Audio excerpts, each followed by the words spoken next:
যত ইনোভেশনের কোর অংশটাতে আমরা ধরা খেয়ে যে 1000 10,000 রৌফুল আলম কিভাবে হইতে পারে। আমি স্বপ্ন দেখতাম যে আমি নোবেল প্রাইজ পাবো। একজন মানুষের যে জন্ম হয়, that's not his or her fault. Einstein তার বন্ধুদেরকে দিয়ে অনৈতিকভাবে অ্যাটেন্ডেন্সও দিয়েছে, এটাও আমি কয়েকটা আর্টিকেলে পড়েছি। বইয়ের কালো অক্ষরে যেটা লিখে আছে এইভাবেই ছেলেমেয়েরা লিখো, আমি কিভাবে ওর বয়সে যে ওকে শিখাবো। এবং এটা হলো ক্রিয়েটিভিটি ধ্বংস করার একেবারে প্রথম জায়গা। আমি আসলে এই জিনিসটা পারছি না, এটা কিভাবে করব। এই পৃথিবীতে আসলে জ্ঞান গবেষণার পরিবেশটা কিরকম, এটার ভিতরে একটা সায়েন্স আছে, ওটার ভিতরে একটা সায়েন্স আছে। আমরা তো শুধু পরীক্ষার ভিত্তিতে জিপিএটা নির্ধারণ করি। ওয়েলকাম এভরিওয়ান আমাদের আরেকটা এপিসোড গ্রাউন্ড আপ রকস্টার পডকাস্টে। তো আমাদের সাথে রাফুল আলম স্যার আছেন এবং আমরা অনেকভাবে অনেকের সাথে হয়তো পরিচিত, বাট আমি নিজে পরিচিত হয়েছি দুইটা চমৎকার ভিডিও দিয়ে। একটা ভিডিও আমার কাছে খুবই চমৎকার লাগছে, যেখানে ফিজিক্সটাকে উনি এক্সপ্লেন করতেছেন ওয়াটার প্রেশার দিয়ে। অর্থাৎ সায়েন্সটা এভরি সিঙ্গেল ডেতে আমরা বিভিন্ন জায়গায় দেখি, কিন্তু আসলে আমরা বুঝি না বা খেয়াল করি না। তো সায়েন্সটাকে এভরিডে লাইফে ইন্টারেস্টিং ভাবে প্রেজেন্ট করার বেশ কয়েকটা ভিডিও দেখে আমি নিজে খুবই মুগ্ধ এবং অভিভূত হয়ে গেলাম, এবং তখন ওনার সাথে কথা বলার আর আগ্রহটা আমি থামাতে পারি নাই। সেই কারণে আমাদের সাথে যুক্ত হয়েছেন আজকে রফুল আলম স্যার। সো আপনার পরিচয়টা, আপনি অনেক কিছুর সাথে ইনভলভ আছেন, একজন সায়েন্টিস্ট হিসেবে আরো অনেক অ্যাক্টিভিটিস করতেছেন, পড়াশোনা রিলেটেড আমাদেরকে গাইড করতেছেন, দুই একটা ভিডিও মাঝে মধ্যে বানান। সো আপনার পরিচয়টা বা আপনার ইন্টারেস্ট এরিয়াটা যদি আমাদের সাথে একটু শেয়ার করেন। Thank you so much. আপনি তো অলরেডি আমার সম্পর্কে অনেক কথাই বলেছেন। বিষয়টা হয়তো এরকম না, বাট আছে না অনেক মানুষ যে অনেক কিছু জানতে চায়, অনেক কিছু পড়তে চায়। আমার বিষয়টা আসলে অনেকটা এরকম, কিন্তু আমার ফাউন্ডেশনটা বা প্রফেশনটা হলো কেমিস্ট্রি বেসড। আমি পড়াশোনা করেছি, আন্ডার গ্র্যাজুয়েট করেছি কেমিস্ট্রিতে বাংলাদেশে চট্টগ্রাম বিশ্ববিদ্যালয়ে। তারপরে আমি মাস্টার্স করেছি সুইডেনের স্টকহোম ইউনিভার্সিটিতে অর্গানিক কেমিস্ট্রিতে, এবং একই ডিপার্টমেন্টে আমি পরে পিএইচডি করি, তাও অর্গানিক কেমিস্ট্রিতে। এবং পরে ওখান থেকে আমি আমেরিকাতে আসি, ইউনিভার্সিটি অফ পেনসিলভেনিয়াতে। ওখানে পোস্ট ডক্টরাল রিসার্চ করি প্রায় 2 বছরের মতো, তাও অর্গানিক কেমিস্ট্রির উপরে। তো অর্গানিক কেমিস্ট্রিতে যারা গবেষণা করে তাদের মূলত বেশ কয়েকটা এরিয়া থাকে যে তারা কোথায় যেতে পারবে। যেমন তারা ফার্মাসিউটিক্যাল কোম্পানিতে যেতে পারে, বায়োটেকে যেতে পারে, বা যদি বিশ্ববিদ্যালয়ে শিক্ষকতা করতে চায় সেখানে যেতে পারে, বা একাডেমিক গবেষণা যেটাকে বলি সেটা করতে পারে, অথবা ফাইন কেমিক্যালসে জব করতে পারে, প্যাটেন্ট অফিসে জব করতে পারে, এবং ফ্র্যাগ্রেন্স এবং কসমেটিক ইন্ডাস্ট্রি যেটা আছে সেগুলোতে কাজ করতে পারে। সো প্রায় 6-7টা মোটামুটি এরিয়া থাকে যে তারা যদি প্রফেশন হিসেবে বেছে নিতে চায় তাহলে মোটামুটি অর্গানিক কেমিস্ট্রিতে পিএইচডি করার পরে এই ফিল্ডগুলোতে যেতে পারে। তো আমি চুজ করেছি ড্রাগ ডিসকাভারি। তো প্রায় 6 বছরের উপর হলো আমি ড্রাগ ডিসকাভারিতে কাজ করছি। তো এই হলো আমার প্রফেশনাল পরিচয়। আর এর বাইরে স্বাভাবিকভাবেই যেমন প্রত্যেকটা মানুষের ব্যক্তিগত অনেক ইন্টারেস্ট থাকে, আমারও আসলে সেরকম। আমার আসলে অনেক ইচ্ছা করে যে ছেলে মেয়েদের জন্য একেবারে সহজ করে কিছু বিজ্ঞানের ভিডিও বা বিজ্ঞানের পার্ট তৈরি করি। অনেস্টলি স্পিকিং ইচ্ছা থাকার পরও আসলে হয় না, পারিবারিক ব্যস্ততা, কর্মব্যস্ততা ইত্যাদির কারণে। লিখালিখি আমার একটা খুব পুরনো একটা অভ্যাস।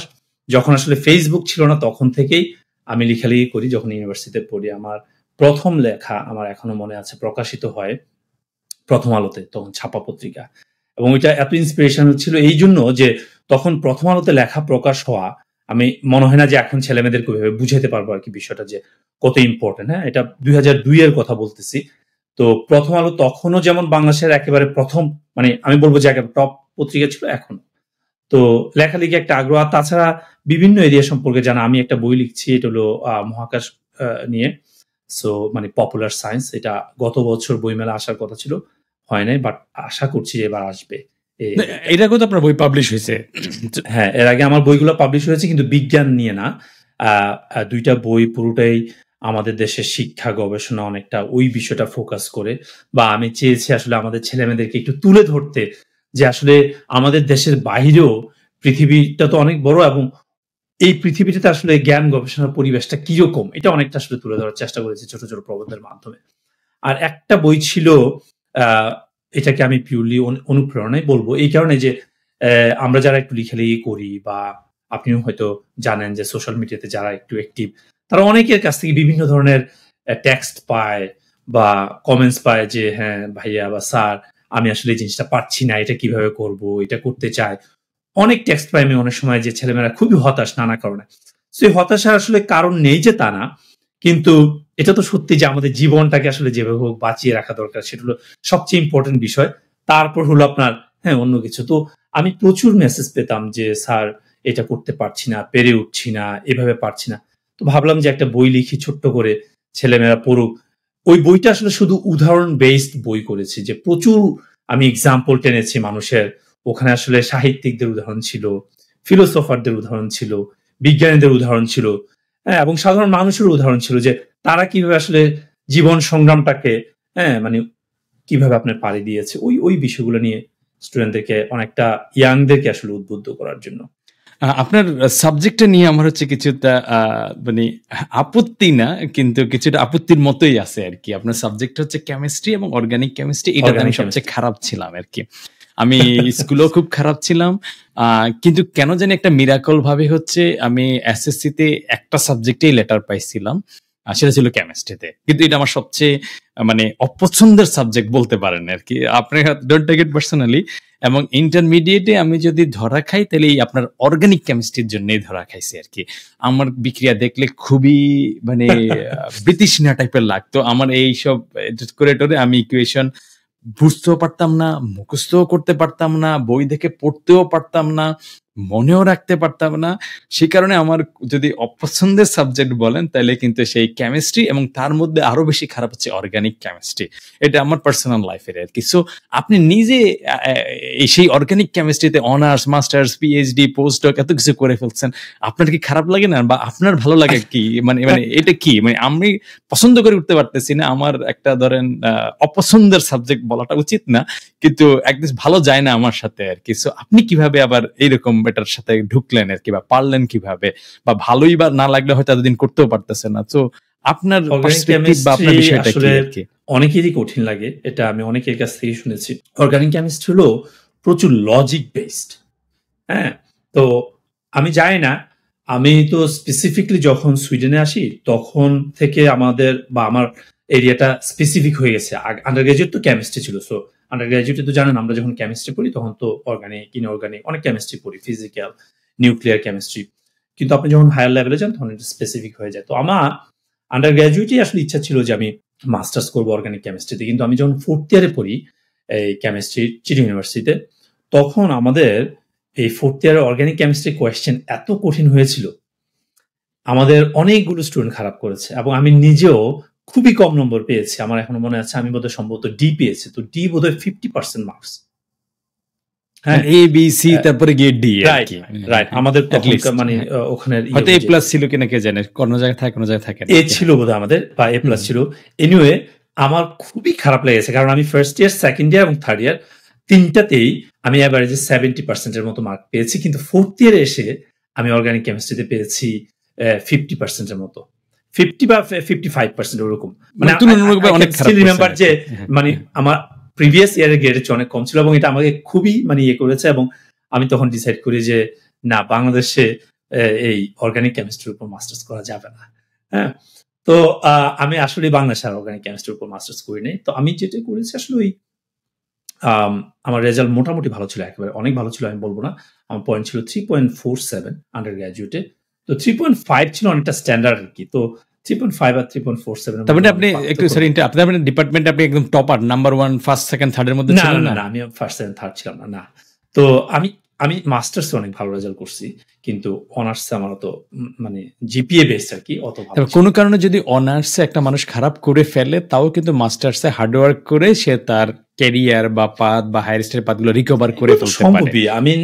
আমি তো এগুলো আসলে অনেকবারই লিখেছি যে বাংলাদেশের প্রেক্ষাপটে যেটা হয়, আমরা তো শুধু পরীক্ষার ভিত্তিতে আমরা জিপিএটা নির্ধারণ করি, এবং ওই জিপিএটাই কিন্তু আমরা আলটিমেটলি একটা স্টুডেন্টের বেস্ট হিসাবে কোয়ালিটি বা একটা স্টুডেন্টকে কোয়ালিফাইড হিসাবে জাজ করে ফেলি। তো এটাতে আসলে অনেক ত্রুটি আছে, এবং এটাতে যে ত্রুটি আছে এটা সারা পৃথিবী অনেক আগে থেকে আসলে এটা থেকে বেরিয়ে এসেছে। আমি বলছি না যে পৃথিবীর অন্যান্য জায়গায় আপনার জিপিএ কে গুরুত্ব দেয় না, আমি এই কথাটা বলি না। আমি বলেছি যে আপনি যখন কোয়ালিটিটা অ্যাসেস করেন, ওখানে মাল্টি ফিল্টারিং একটা সিস্টেম থাকে। আমাদের ক্ষেত্রে মার্কস একমাত্র, আপনি যেটা বলতেছেন এটা একমাত্র হওয়া উচিত না আর কি। একমাত্র হওয়া উচিত না, হ্যাঁ। ওখানে মাল্টি, যেমন আমেরিকাতে বা ইউরোপেও যেটা করে যে আপনার জিপিএ একটা ভালো জিনিস। অফকোর্স আপনি যদি ভালো জিপিএ পান, ভালো জিপিএ আসলে কি শো করে? ভালো জিপিএ শো করে আপনি ক্লাসে রেগুলার ছিলেন, আপনি পাংচুয়াল ছিলেন, আপনি স্টাডি করেছেন, প্রত্যেকটা বিষয় ভালোভাবে পড়েছেন, আপনি একটা আসলে স্টুডিয়াস বয় বা গার্ল, তারপর হলো আপনার কি আপনার পেশেন্স আছে। সো ভালো জিপিএ কিন্তু অনেকগুলো প্যারামিটার বা অনেকগুলো বিষয় আপনাকে শো করে, হ্যাঁ। সো ডেফিনেটলি এটা ইম্পর্টেন্ট। বাট ফর এক্সাম্পল মনে করেন যে একটা স্টুডেন্ট ভালো রেজাল্ট করে না বা ভালো জিপিএ না পাওয়ার অনেকগুলো কারণ থাকতে পারে, তার পার্সোনাল কারণ থাকতে পারে, তার হয়তো ইন্টারেস্ট আরো অন্যান্য বিষয় আছে, কোনো কারণে ওই সময় এক্সামের যে কোয়েশ্চেনটা সেটা ভালো হয় না, তার ফেভারে যায়নি। অনেক স্টুডেন্ট আছে খুব ভালো মুখস্থ করতে পারে, হ্যাঁ। সো আপনি কোয়েশ্চেন কিভাবে করছেন সেটার উপরও কিন্তু অনেক সময় ডিপেন্ড করে। যেমন আমাদের দেশে ইউনিভার্সিটিও অ্যাটলিস্ট আমি যখন মানে যে সময় পর্যন্ত ছিলাম দেখেছি যে কোয়েশ্চেন গুলো খুবই মানে গতানুগতিক, লাইক আপনি মুখস্থের উপর ডিপেন্ড, আপনার মুখস্থের এবিলিটিটাকে জাজ করে আর কি। রাইট, গত কয়েক বছর কোয়েশ্চেন পড়লেই কমন পড়ে যাচ্ছে, বা ইভেন আপনার 10 মার্কসের কোয়েশ্চেন আসছে, হয়তো আপনি ম্যাথমেটিক্সে পড়েন, তারপর আপনি ফিল করেন কি ও মাই গড আমি এক পেজ লিখলে কি আমি 10-এ 10 পাবো, বিকজ ওই যে আমাদের সাইকোলজি বিল্ড হয়েছে, আমরা যখন এসএসসি ইন্টারমিডিয়েটে পড়েছি লুজ নাও, হ্যাঁ, অনেক বেশি করে লিখো, এক্স্যাক্টলি। তো ওই সাইকোলজি হঠাৎ করে এসে কিন্তু ইউনিভার্সিটিতে আমাদের মাথা থেকে যায় না, সরে যায় না। আবার আমাদের ইউনিভার্সিটি তো অনেক কোয়েশ্চেনের প্যাটার্ন এরকম থাকে যে আপনার মানে অটোমেটিক্যালি এই ধরনের একটা চিন্তা চলে আসে যে আমি যদি অনেক না লিখি, হ্যাঁ, কি হবে। তো এনিহাও, তো যেটা বলছিলাম যে অর্গানিক কেমিস্ট্রি হলো প্রচুর লজিক বেসড। এখানে ম্যাথমেটিক্সের চেয়ে লজিকটা বেশি কাজ করে। যেমন মানে আপনি তো পাজল খেলছেন মনে হয়, হ্যাঁ, যে ওই যে লেগো দিয়ে বা ওই যে রুবিক দিয়ে। সো এই পাজল গুলো যারা খুব বেশি সলভ করতে পারে, আমার মনে হয় অর্গানিক কেমিস্ট্রি তাদের জন্য খুব বেটার। আমি বলছি না যে আপনি মানে পাজল সলভ করতে পারলেই পারবেন, বিষয়টা অনেকটা এরকম যে অর্গানিক কেমিস্ট্রি প্রচুর পিস অফ ইনফরমেশন সেপারেট করা থাকবে, আপনি এগুলো যত বেশি কানেক্ট করতে পারবেন, হ্যাঁ, তত বেশি আপনার অর্গানিক কেমিস্ট্রিতে আসলে মুখস্থের বিষয় প্রচুর লজিক প্রসেস এবং মুখস্থের বিষয় ইজ এ হিউজ লজিক। এখানে প্রচুর প্যাটার্ন আপনাকে নিজে নিজে তৈরি করতে হবে আর কি। তো সেই জিনিসটাতে আচ্ছা, আপনি আরেকটা জিনিস বলেন যে ধরেন আপনি কিছু ভিডিও বানান এবং আরো বানাবেন, আমরা আশা করি এটা ডেফিনেটলি আমাদেরকে অনেক বেশি আগ্রহী করে তুলে, সেটা ঠিক আছে। কিন্তু যদি আমরা নিজেরা এক্সপ্লোর করতে চাই যে আচ্ছা আমাদের স্বাভাবিক যে জিনিসগুলো চোখে পড়ে তার সামনে আমরা আসলে লজিক বা বিজ্ঞান এই জিনিসটাকে চিন্তা করি না, আমরা অনেক ক্ষেত্রে এটাকে ফর গ্রান্টেড নিয়ে নেই অথবা অন্যভাবে ইগনোর করে ফেলি। কিন্তু আপনি হয়তো সেখানে একজন হয়তো সায়েন্টিস্ট হিসেবে আপনার দেখাটা একটু ইজিয়ার হয়তো আমাদের পার্সপেক্টিভে, মানে যে আপনি যেহেতু সায়েন্টিস্ট আপনি হয়তো দেখেন যে এটার ভিতরে একটা সায়েন্স আছে, ওটার ভিতরে একটা সায়েন্স আছে, আমরা বড়রা হয়তো দেখি না। কিন্তু বাচ্চারা কিভাবে, বা আমাদের যারা ছোট ভাই বোন আছে বা কারো সন্তান থাকতে পারে, তারা কিভাবে তাদের ছোট সন্তানকে বা ছোট ভাই বোনকে ওই জিনিসটা তৈরি করতে পারে ছোট বয়সে, যাতে ওরা চারপাশে সেটা পরিবেশে হোক অথবা যে কোনো মেকানিক্সে হোক, যে কোনো জায়গায় হোক, তারা হচ্ছে সায়েন্স এবং লজিকের পার্টটাতে একটু ফোকাস করে, আদার দেন হচ্ছে হাইপে ফোকাস করে। আমাদের একটা পার্ট হচ্ছে আমরা সোশ্যাল মিডিয়া ট্রেন্ড বা হাইপে ফোকাস করি, ওটার হয়তো অন্য দরকার আছে, সেটা আলাদা হিসাব। কিন্তু ধরেন সায়েন্স বা লজিকে একটা ছোটখাটো বা মাঝ বয়সের একটা হয়তো 6-7 একটা বাচ্চা বা 4-5 একটা বাচ্চা বা 8-9 একটা বাচ্চাকে আমরা কিভাবে গাইড করতে পারি, যারা একটু সিনিয়র আছি বা প্যারেন্টস আছি, যাতে ওরা সায়েন্স এবং লজিকটার যে সৌন্দর্যটা, যেটা আপনি হয়তো নিজে ফিল করেন বলেই হয়তো আমাদের সাথে এক্সপ্রেস করতে পারেন, এইরকম আরো হয়তো 1000-10,000 রৌফুল আলম কিভাবে হইতে পারে আর কি। থ্যাংক ইউ, খুবই নাইস কোয়েশ্চেন। আমি যদি বিজ্ঞান ভালো বুঝাতে পারি সোফার আপনার কথা অনুযায়ী, যদি আসলেই আপনি এনজয় করেন বা মানুষ বুঝে, তাহলে সেটা আমি বলবো যে আসলে আমি একজন বিজ্ঞান গবেষক সেজন্য না, আমি সেটার জন্য কৃতিত্ব দিব যে আমি যেটা করি যে একটা জিনিসকে বিভিন্ন জায়গা থেকে পড়ে বা বিভিন্ন জায়গা থেকে দেখে পুরো জিনিসটার ভিতরে ঢোকার চেষ্টা করি। সো এটা আসলে একটা ডিফারেন্ট অ্যাবিলিটি। এটা এমন নয় যে আপনি একটা জিনিস ভালো বুঝতে হলে আপনি আসলে সায়েন্টিস্ট হতে হবে, নট নেসেসারিলি। অনেকটা এরকম আপনি পৃথিবীতে অনেক বড় বড় সায়েন্টিস্ট দেখবেন, তারা হয়তো শিক্ষক হিসেবে ভালো না, বা তারা জিনিসটা হয়তো ওইভাবে ভালো বুঝাতে পারে না। আবার অনেক সাধারণ মানুষ দেখবেন, সে যত সুন্দর করে জিনিসটাকে রিপ্রেজেন্ট করতে পারে বা তুলে ধরতে পারে বা বুঝাতে পারে, হ্যাঁ, সেটা হয়তো আপনার একজন সায়েন্টিস্ট পারে না। সো আমি প্রত্যেকটা বিষয়কে আলাদা আলাদা কোয়ালিটি হিসেবে দেখি। আমি যখনই একজন শিক্ষক হিসেবে আমি যখন ভূমিকা রাখি, তখন আমার চেষ্টাটা থাকে এরকম যে আমি মনে করেন যে আমার অডিয়েন্স হলো মনে করেন যে 20 বছর বয়সী স্টুডেন্ট ফর এক্সাম্পল, কিন্তু আমি এটাকে অর্ধেক কমিয়ে নেই বা আরো কমিয়ে নেই, চিন্তা করি যে এটা 10 বছরের একটা বাচ্চা কিভাবে বুঝবে, হ্যাঁ, অনেকটা ওই রকম। সো আমি এখন আমার ছেলেকে শিখাই, ওর বয়স হলো 5 বছর। তো আমার ছেলেকে ডেফিনেটলি আমি গ্র্যাভিটি শিখিয়েছি, তারপরে ইভেন আপনার মানে ফান্ডামেন্টাল ফিজিক্সের অনেক বিষয় শিখিয়েছি। তো আমি যখন শিখাই তখন আমি চিন্তা করি যে আমি কিভাবে ওর বয়সে যে ওকে শিখাবো, হ্যাঁ, নট নেসারালি আমি যদি ওকে এখন নিউটনের আপনার ম্যাথামেটিক্যাল ইকুয়েশন বা আইনস্টাইন ইকুয়েশন দিই, আমি তো এটা তাকে ফিল করাইতে পারবো না। ইভেন গ্র্যাভিটি ফিল করতে পারছেন কিভাবে, এটাই তো আমি এখনো বুঝে উঠতে পারছি না। 5 বছরের বাচ্চাকে গ্র্যাভিটি কিভাবে আমি ওকে যেমন আমি ওকে বলছি যে তুমি বল থ্রু করতে থাকো, একেবারে প্রয়োজনে 100 বার তুমি উপরে বল থ্রু করতে থাকো, হ্যাঁ। তো সে বল থ্রু করে বল পড়ে যায়, বল থ্রু করে বল পড়ে যায়। পরে আমি শুধু বল না, অনেক সময় আমি ইচ্ছে করে ওকে খাতা দিই, বই দিই, কলম দিই।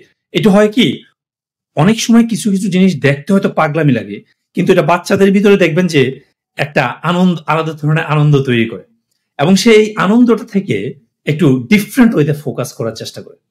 তো সে বই ছুঁড়ে মারতেছে, খাতা ছুঁড়ে মারতেছে, কলম ছুঁড়ে মারতেছে, সে নিজেও জাম্প করতেছে। তাই আমি ওকে বললাম যে তুমি বারবার যে এগুলো করছো, এটা কেন পড়ে যাচ্ছে, হ্যাঁ, এটা কেন পড়ে যাচ্ছে, কেন পড়ে যাচ্ছে। তো স্বাভাবিকভাবে সে, আমি কিন্তু ওকে বলি না কেন পড়ে যাচ্ছে, ওকে এরকম হয়তো আমি কয়েকদিন পরে বলছি, কিন্তু ওকে একটা টাস্ক দিয়ে দিচ্ছি আমি, হ্যাঁ, সে ভাবুক, উল্টাপাল্টা ভাবুক, উল্টাপাল্টা আনসার দেয়, আই ডোন্ট কেয়ার। কারণ আমার তো দরকার নেই যে ওকে একেবারে স্পেসিফিক জিনিসটা এখনই শিখানো। গ্র্যাভিটির মান হচ্ছে 9.8, নো, দরকার নেই। আমি আসলে ওকে যেটা সুযোগ দিচ্ছি সেটা হলো কি, ওর চিন্তার জায়গাটা আপনি যদি ওকে ধরিয়ে দেন, কি করবে জানেন, ও ভুল করে চিন্তা করলো। এই যে চিন্তা করে একটা প্র্যাকটিস বা অভ্যাস, এটা কিন্তু অনেক ইম্পর্টেন্ট। আপনি ভুল করার সুযোগ দিতে হবে বাচ্চাদেরকে, হ্যাঁ। এইটা আমরা দেই না, কিন্তু এটা দেই না, শিক্ষকরাও দেয় না, হ্যাঁ। এবং আমরা সবসময় চাই কি, বইয়ের কালো অক্ষরে যেটা লিখে আছে এইভাবেই ছেলেমেয়েরা লিখুক, এবং এটা হলো ক্রিয়েটিভিটি ধ্বংস করার একেবারে প্রথম জায়গাটা। তো যেমন আমার ছেলে অনেক সময় আমাকে উল্টাপাল্টা আনসার দেয়, আমি তখন কি বলি, তুমি আরেকটু চিন্তা করো। তো সে আরেকটু চিন্তা করে আরেকবার উল্টাপাল্টা আনসার দেয়, তখন আমি বলি যে তুমি আরেকটু চিন্তা করো। তো আমি একবার ওকে বললাম, তুমি দেখো এই যে মুন তো পড়ে যাচ্ছে না, যে তুমি যে বলটা ছুঁড়ে মারলা, বল তো পড়ে গেল, মুন কেন ছুঁড়ে পড়তেছে না, তো মুন দেখতেছে।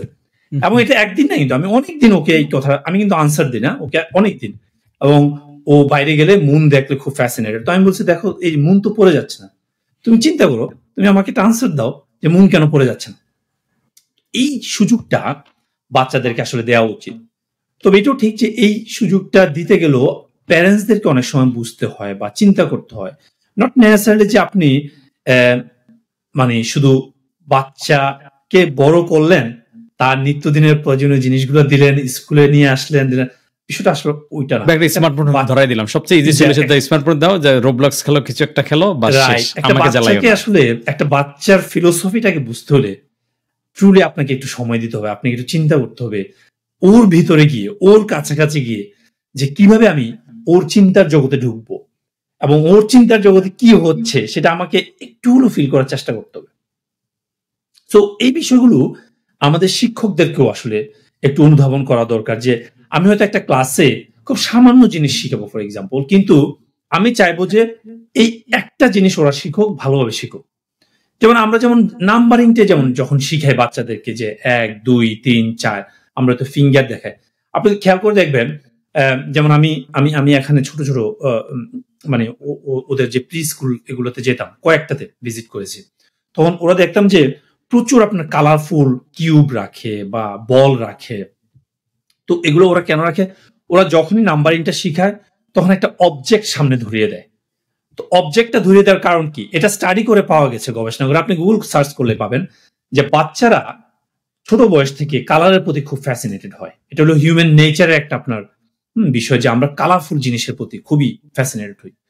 মানুষ আপনার স্মেলের প্রতি খুব ফ্যাসিনেটেড হয়, কারণ আমাদের যে সেন্স গুলো আছে এগুলো একটা সার্টেন এজ, যে আপনার মনে করেন যে হ্যাঁ কাজ করে খুব ভালোভাবে, অফকোর্স এটা লম্বা সময় কাজ করে, কিন্তু যেটা হয় যে আমাদের ব্রেনের এটাকে বলে নিউরন নেটওয়ার্ক বলে, এই নিউরাল নেটওয়ার্কটা একটা সার্টেন এজ পর্যন্ত আপনার খুব দ্রুত আপনার গ্রো করে, যেমন 3 বছর পর্যন্ত, তারপর 5 বছর পর্যন্ত, এরকম কিছু আছে। বডি গ্রোথ, থিংকিং ও সবকিছুই কিন্তু মানে ছোটর দিকে আপনার যতটুকু গ্রো হবে, বড়ের দিকে কিন্তু আপনার ব্রেইন বা অন্যান্য জিনিস, থিংকিং বা ফিজিক্যাল স্ট্রেংথ সবকিছুই কিন্তু ছোটবেলায় একটু খুব স্ট্রং। সো নিউরাল নেটওয়ার্কটা তৈরি হয় নাকি আমাদের হিউম্যান ব্রেইনে আপনার 3 বছর পর্যন্ত বোধহয় সবচেয়ে বেশি, অলমোস্ট লাইক 70-80%, আমি এক্সাক্ট নাম্বারটা ভুলে গেছি। তারপর হলো আপনার মনে হয় যে এটা আস্তে আস্তে স্লো হয়ে যায়। সো নিউরাল নেটওয়ার্ক যত ওয়েল কানেক্টেড হবে, যত ভালোভাবে বিল্ড হবে, তত দেখা যাচ্ছে যে একটা মানুষের যে মানসিক বৃদ্ধি বা ব্রেইন ডেভেলপমেন্ট যেটা বলি, এটা আপনার অনেক বেটার হয়।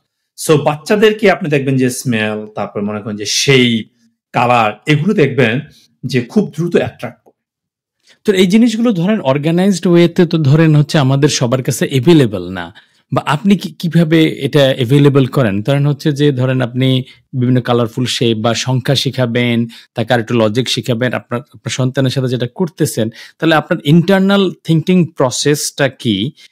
এবং আপনার সাথে কিছু এক্সট্রা টুলস লাগে, তারপরে যেন ব্লকের কথা বললেন, এটা সেটা বললেন।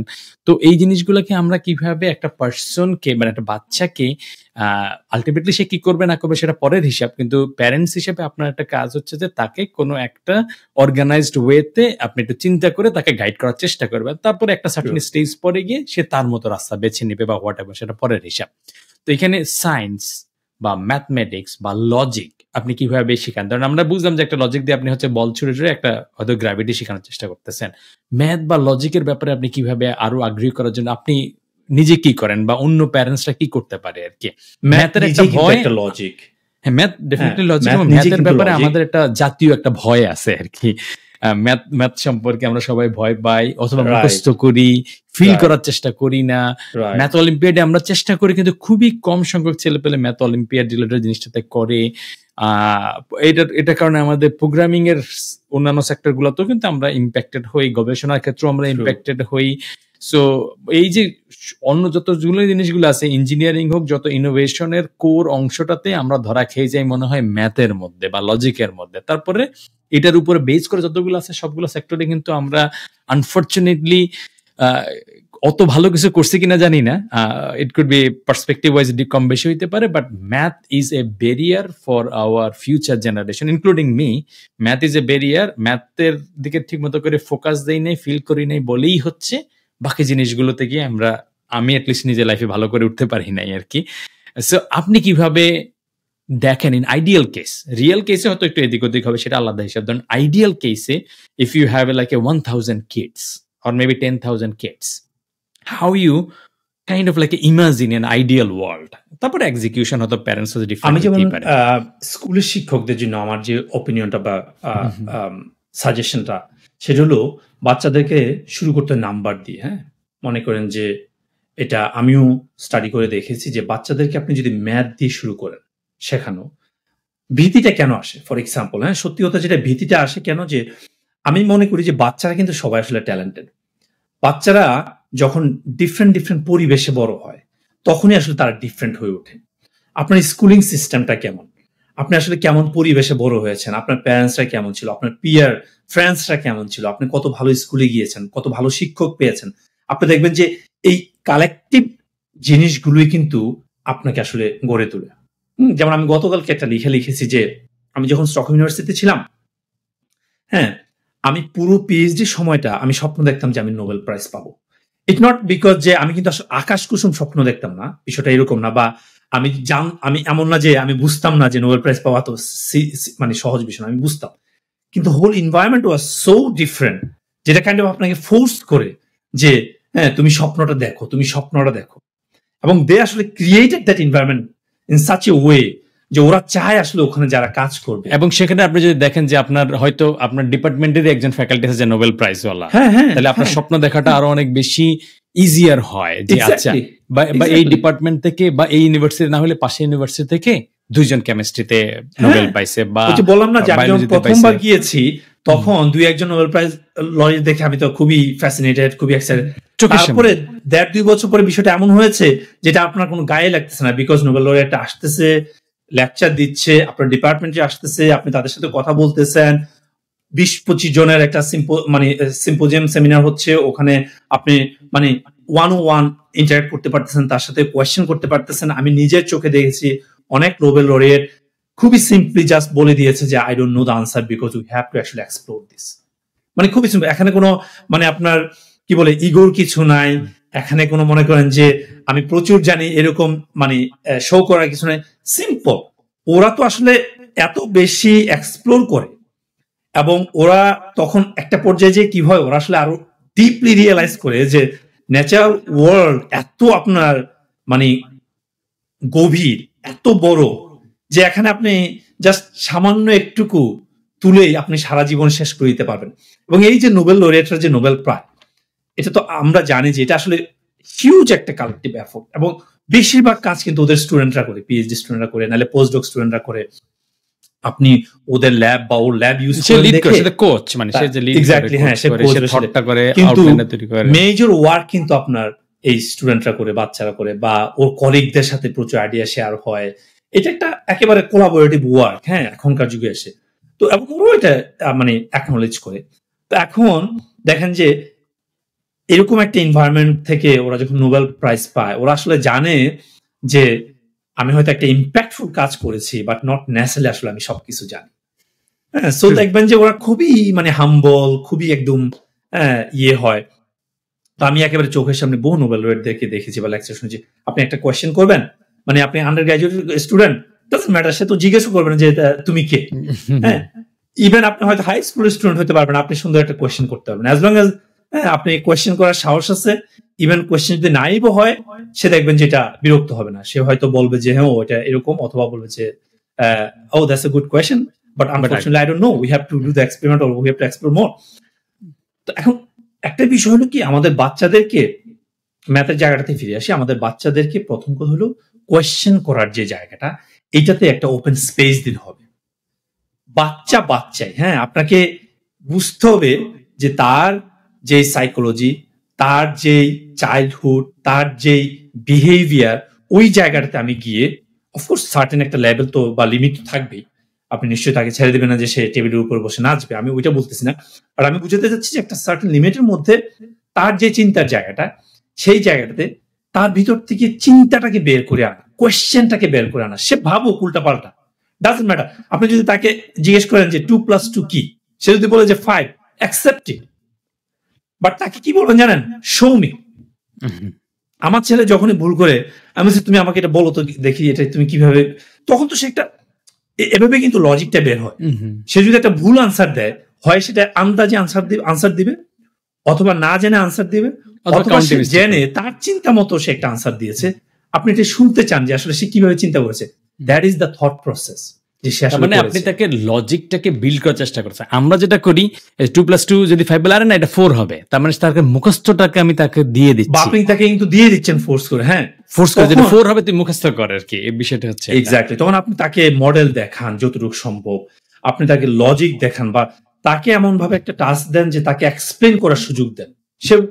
সে যদি এক্সপ্লেন করতে পারে, তাহলে আপনি বুঝবেন যে সে আসলে কিন্তু ভুল করেও যদি সে এটা করে থাকে, সে আসলে নিজের চেষ্টায় করেছে। কারণ আপনি যখনই কাউকে বলবেন যে তুমি এটাকে এক্সপ্লেন করো, তখন দেখবেন যে আপনি যদি আপনার নিজের এফোর্টে যদি না করে থাকেন, আপনি এটা এক্সপ্লেন করতে পারবেন না কখনো। আর আপনি যদি নিজের এফোর্টে করেন, আপনি এক্সপ্লেন করতে পারবেন। এবং সে এক্সপ্লেনেশনে যদি ভুল থাকে, accept it and then try to, আপনি শুদ্ধ করে দেন যে কেন এটা হলো।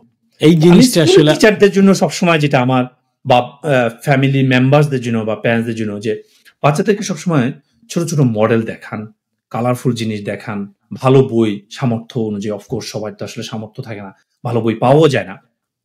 এবং নলেজ জিনিসটাকে সবসময় বলি বাচ্চাদের সাথে অ্যাটলিস্ট কখনো ফোর্স ক্রিয়েট করো না। মানে একটা বাচ্চা পড়তে চাচ্ছে না, দ্যাটস ফাইন, তাকে আসলে শিখার আনন্দটা ধরাবেন এইভাবে যে আপনি হয়তো তার সাথে হাঁটছেন, তাকে একটা জিনিস দেখান বা বলেন, বা তাকে কোয়েশ্চেন করেন। আপনি হয়তো তাকে নিয়ে ঘুরতে গেলেন, আপনি তাকে নিয়ে বাজারে গেলেন, ইভেন আপনি বাজারের জিনিসটা দেখান, তাকে একটা ভেজিটেবল শিখান, that's knowledge, it's an impact. It's not necessarily আপনাকে বসে বসে তাকে ছবি দেখাতে। এক্স্যাক্টলি। আপনি দেখেন যে বিদেশে আমি দেখছি স্কুলে বাচ্চাদেরকে মাঠে নিয়ে যায়, কেন? এই যে মাঠে নিয়ে যায়, মিউজিয়ামে নিয়ে যায়, ফিল্ড ট্রিপে নিয়ে যায়। যেমন আমার ছেলে গেছে, তো ফিল্ড ট্রিপে গিয়ে ওখানে মিষ্টি কুমড়া দেখে আসছে। এখানে তো প্রচুর পামকিনের দিয়ে থাকে কিন্তু আমেরিকাতে, তো এবং সবাইকে এরকম পামকিন ধরিয়ে দিয়েছে। তো ও পামকিন একটা নিয়ে আসছে, এসে বলে যে পাপা আমরা এটা রান্না করে। আমি সেটা রান্না করার জন্য না, এটা হলো তোমার এখানে যা শোকেস বা হ্যালোউইনের ইয়ের জন্য। কুকিং এর জন্য আলাদা তোমার পাম্পকিন থাকে। অথচ আমি দেখেছি বাংলাদেশে আমরা যারা গ্রাম মানে শহরে বড় হই, আমি শহরে বড় হই নাই, বা আমার ফ্রেন্ড যারা শহরে বড় হয়, তাদের ভিতরে এক ধরনের একটা উন্নাসিকতাই থাকে যে গ্রাম সম্পর্কে না জানা। হাউ স্যাড ইট ইজ, আপনি চিন্তা করে দেখেন। মানে এটা কিন্তু আপনার গ্রাম হোক শহর হোক, সোসাইটির পার্ট তো সবকিছু আসলে না। আপনি যে জিনিসটা খাচ্ছেন প্রতিদিন ডাইনিং টেবিলে, আপনি যদি এটা সম্পর্কে না জানেন কোত্থেকে আসছে, কে তৈরি করছে, এটা কিন্তু ক্রেডিট না আসলে, আপনি যদি না জানেন। ক্রেডিটের চাইতে বড় বিষয় হচ্ছে আপনি যখন প্রফেশনাল লাইফে যাবেন তখন তো আপনাকে কিন্তু একটা যে জবই করেন আপনি করেন না কেন, সেটা আপনি মার্কেটিং করেন, সায়েন্সে পড়েন, টিচার হন, ডাজেন্ট হন না কেন, you would be expose to all sorts of people. তারা হয়তো আপনার কলিগ হবে, তারা হয়তো আপনার কাস্টমার হবে, তারা হয়তো আপনার পার্টনার হবে, অথবা আপনার জবটাও সেখানে হইতে পারে, ডিপেন্ড করে আপনি কি করতেছেন। তখন আপনি ওদের সাথে যখন ইন্টারাক্ট করতে যাবেন, আপনি কিন্তু ইন্টারাক্ট করে উঠতে পারবেন না, বিকজ আপনারা কিন্তু এই এক্সচেঞ্জ ইনফরমেশনের যে আরেকজনের প্যাটার্নটা বা ওখানে সে কি কি দেখে আসছে সেটা যদি আপনি না বলতে পারেন। আমরা যখন বিদেশে আসি তখন কিন্তু একটা প্রথম থেকে আমাদের একটা ব্যারিয়ার থাকে যে ওর সাথে যে আমি কাজ করবো, আমার কলিগ যেহেতু বিদেশি, তার সাথে আমি আসলে ঠিক মতো করে গল্প করতে পারতেছি না, আড্ডা দিতে পারতেছি না, প্রফেশনাল কাজটা করতে পারতেছি, আমার হয়তো কোডিং এর কাজটা আমি করে ফেলতে পারতেছি, কিন্তু তারা যে বসে আড্ডা দিচ্ছে সেখানে আমি আর আড্ডা দিয়ে উঠতে পারতেছি না, বিকজ আমার একটা নলেজের মানে যেটা কিন্তু আমার পুস্তকের পড়া না, কাজের পড়া না, এই রিলেশনটা তৈরি হতে একটা সময় লাগে। 5-7-10 বছর কাজ করার পরে তখন আস্তে আস্তে মিশতে গিয়ে সে আমাকে কিছুটা বোঝা শুরু করছে, আমি তাদেরকে কিছু বোঝা শুরু করছি, তখন গিয়ে আমাদের একটা বন্ডিং তৈরি হয়েছে। So it's not only like আমার ছেলে শহরে থাকে গ্রামের কাদামাটি মাখায় না, অথবা গ্রামে থাকে শহরে যায় না, বিষয়টা ওরকম না। বিষয়টা হচ্ছে যে আপনি যখন ওয়ার্ল্ডে কিছু করে থাকতে হবে, কন্ট্রিবিউট যদি করেন সেটা আলাদা হিসাব, আপনার কিন্তু এই দুটো জায়গায় একটা ওপেননেস থাকতে হবে। তো এই ক্ষেত্রে বিল গেটস যখন ইন্ডিয়াতে যায়, আপনি দেখবেন ভিডিওগুলো, হ্যাঁ, সে ওই যে একেবারে চায়ের দোকানে লাইনে দাঁড়ায় চা খাচ্ছে আর কি। হ্যাঁ, তো লিডারশিপ স্কিলের কিন্তু এটা একটা বড় জিনিস, যে লিডার মানে হলো আপনার সিংহাসনে বসে থাকবেন না। লিডার মানে হলো কি, আপনাকে ফিল করতে হবে যে সোসাইটিতে কতগুলো ক্লাস আছে এবং ওই ক্লাসগুলোর যে ডিমান্ডটা কি, তাদের এক্সপেকটেশনটা কি, এবং শুধু এটা না, এবং প্রত্যেকটা ক্লাসকে আপনি সোসাইটির জন্য কিভাবে ইউটিলাইজ করবেন। দ্যাটস এ ভেরি আপনার ইম্পর্টেন্ট স্কিল যে একজন লিডারকে বুঝতে হয়। ফর এক্সাম্পল, একজন মানুষের যে জন্ম হয় গ্রামে বা একটা বস্তিতে, that's not his or her fault. Of course একটা লিডারের সবচেয়ে বড় কোয়ালিটি ওইটাই যে ওই মানুষটাকে কিভাবে এনে সোসাইটির জন্য আপনার মনে করেন যে ইউটিলাইজ করা যায়, রাষ্ট্রের জন্য ইউটিলাইজ করা যায়। আমরা ছোটবেলায় পড়তাম না যে নিউটনের বাবা কৃষক ছিল, খেয়াল করে দেখেন আমাদের বইতে কিন্তু এগুলো পড়ানো হতো, এবং এগুলো কিন্তু আসলে মিথ্যা না, ইটস ট্রু। আমেরিকাতেও বা ইউরোপেও এখনো প্রচুর বড় বড় মানুষের জন্ম হয় যারা খুবই নিম্ন মধ্যবিত্ত পরিবার। যেমন বাংলাদেশ থেকে হয়তো অনেকে মনে করে যে আরে আমেরিকা তো মানে সবাই ধনী, না, আমেরিকার অর্ধেকের বেশি মানুষ কিন্তু নিম্ন মধ্যবিত্ত পরিবারের। হ্যাঁ, মানে এই দেশের প্রেক্ষাপটে ওরা কিন্তু যথেষ্ট স্ট্রাগল করে কিন্তু এখানে আপনার পড়াশোনা করতে হচ্ছে, বড় হতে হচ্ছে। কারণ ফর এক্সাম্পল এখানে 20-30,000 $40,000 তো মনে করেন যে খুবই সামান্য অ্যামাউন্টের একটা মানে একটা পরিবার নিয়ে চলতে গেলে। হ্যাঁ, তো তাকে তো অনেক স্ট্রাগল করে বড় হতে হয়। তো এই যে ছেলে মেয়েগুলোকে এইসব দেশেও দেখবেন যে নার্সিং করার জন্য তাদের প্রতিভাকে কিভাবে আপনার মনে করেন যে ইউটিলাইজ করানো যায়, বের করে আনা যায়, এটার জন্য কিন্তু ওরা ইনস্টিটিউট গুলোকে ওপেন করে রেখেছে। ভালো বিশ্ববিদ্যালয় বলেন, ভালো হাই স্কুল বলেন, কলেজ বলেন, ইভেন এলিমেন্টারি স্কুল বলেন। কেন করেছে? এটা কিন্তু স্টেটের রেসপন্সিবিলিটি যে এখানে যেন প্রত্যেকটা লেভেলের প্রত্যেকটা ক্লাসের স্টুডেন্টরা এসে যেন, ছেলেমেয়েরা এসে যেন তার যেই মানে এটাকে আমরা বলি কি সহজাত মেধা, যেটাকে বলি ক্রিয়েটিভিটি, হ্যাঁ, ইননেট যে বা ন্যাচারাল যে ক্রিয়েটিভিটিটা আছে, নলেজটা আছে, এটাকে কিভাবে ফ্লারিশ করতে পারে। এবং গুড লিডারদের প্রত্যেকটা জায়গায়, একটা স্কুলের টিচার বলেন, একটা অর্গানাইজেশনের আপনার সিইও বলেন, একটা আপনার মনে করেন যে অফিসের বস বলেন, একটা গুড লিডারের আসলে কোয়ালিটি হলো সে প্রত্যেকটা সোসাইটি সম্পর্কে, প্রত্যেকটা টেবিলের এমপ্লয়ি সম্পর্কে, তাদের এক্সপেকটেশন, তাদের ভাবনা চিন্তা, এগুলো সে আসলে বুঝতে পারবে এবং এটাকে কানেক্ট করতে পারবে। করতে না পারলে দেখেন, করতে না পারলে দেখবেন যে অর্গানাইজেশন ফেল করে।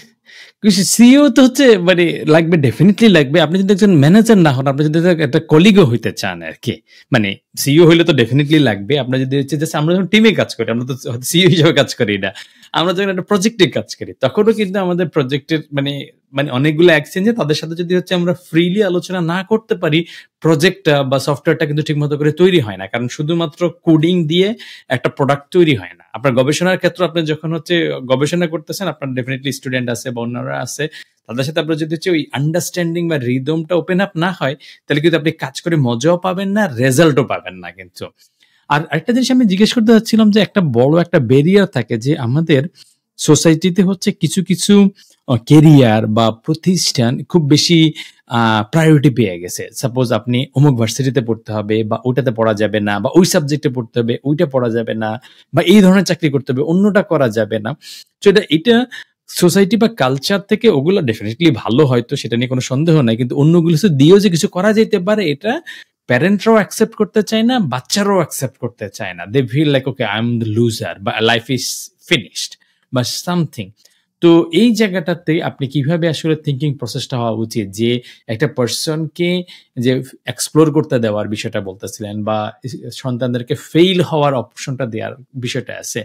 সো এইটা প্যারেন্টসরা যখন মিড লেভেল একটা বাচ্চা ঢুকবে আর কি, ইউনিভার্সিটিতে পড়তে যাবে বা হাই স্কুলে একটু খারাপ করে ফেললো কোনো কারণে, বা ভার্সিটিতে কিছুটা খারাপ করে ফেললো, তো বা পছন্দের সাবজেক্ট প্রথম ইউনিভার্সিটি পাইলো না, এই জায়গাটাতে আসলে ট্যাক্টফুলি কিভাবে ডিল করা উচিত প্যারেন্টস এবং হচ্ছে যারা স্টুডেন্ট আছে তারা, যাতে এই জায়গাটায় this doesn't turn into a something bad for them, বরং এইটা থেকে যাতে ওরা হচ্ছে ফ্রুটফুলটা নিতে পারে। কারণ ফেইলিউর অথবা আনঅর্থোডক্স কেরিয়ার বা অপরচুনিটি কিন্তু অনেক চলে আসে, এবং আপনিও যেটা করতেছেন এটাও কাইন্ড অফ লাইক কমন না আর কি। একজন রিসার্চ বা সায়েন্টিস্ট গবেষণা করা এটাও কিন্তু কমন আমরা দেখি না, অ্যাটলিস্ট আমাদের চোখে দেখি না। এটা খুবই স্পেশাল একটা বিষয়।